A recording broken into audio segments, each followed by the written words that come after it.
পোড়া বাড়িতে বসে কান্নায় ভেঙে পড়ে কথাগুলো বলছিলেন ভুক্তভোগী নারী। তার মতো আরও 20টি বাড়িতে অগ্নিসংযোগ করা হয়েছে বলে ভুক্তভোগীদের অভিযোগ। বাড়িগুলোতে জ্বলে পোড়ার ক্ষত দেখা যাচ্ছে।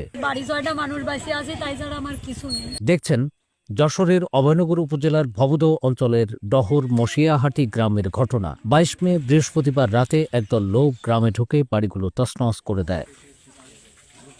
22 মে সন্ধ্যায় অভয়নগর উপজেলার ডহর মশিয়াহাটি গ্রামে পিন্টু বিশ্বাসের বাড়িতে নওপাড়া পৌর কৃষক দলের সভাপতি তরিকুল ইসলামকে কুপিয়ে এবং গুলি করে হত্যার ঘটনা ঘটে।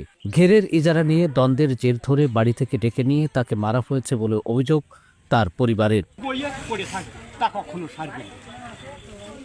ওই ঘটনার পর রাতে একদল লোক ডহর মশিয়াহাটি গ্রামে অন্তত 20টি হিন্দু বাড়িতে লুটপাট, ভাঙচুর ও অগ্নিসংযোগ করেছে। শুক্রবার দিনের বেলা ডহর মশিয়াহাটি গ্রামে পোড়া বাড়িগুলোর এমন অবস্থা দেখা যায়। ভুক্তভোগীরা বলছেন তাদের ঘরবাড়ি লুট হয়েছে, টাকা স্বর্ণ সব নিয়ে চলে যাওয়ার আগে বাড়িগুলো জ্বালিয়ে দিয়ে গেছে তারা।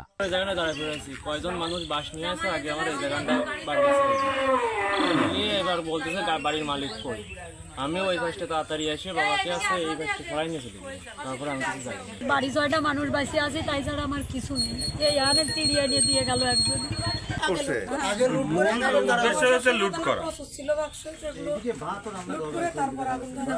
ডহর মশিয়াহাটি গ্রামে হামলার শিকার বাড়িগুলো পরিদর্শন করেছেন বাংলাদেশের বিপ্লবী কমিউনিস্ট লীগের সাধারণ সম্পাদক ও ভবদহ পানি নিষ্কাশন সংগ্রাম কমিটির প্রধান উপদেষ্টা ইকবাল কবির জাহিদ।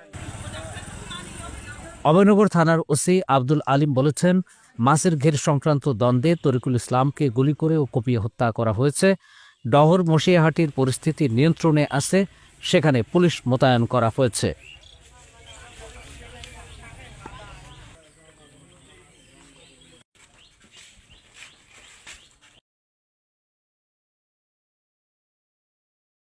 ওয়ালটন আবারও মিলিনিয়ার অফারে ওয়ালটন ফ্রিজ কিনে আপনিও হয়ে যেতে পারেন মিলিয়নিয়ার। মিলিনিয়ার ছড়াছড়ি দেশ জুড়ে, এটা শুধু ওয়ালটেনই পারে।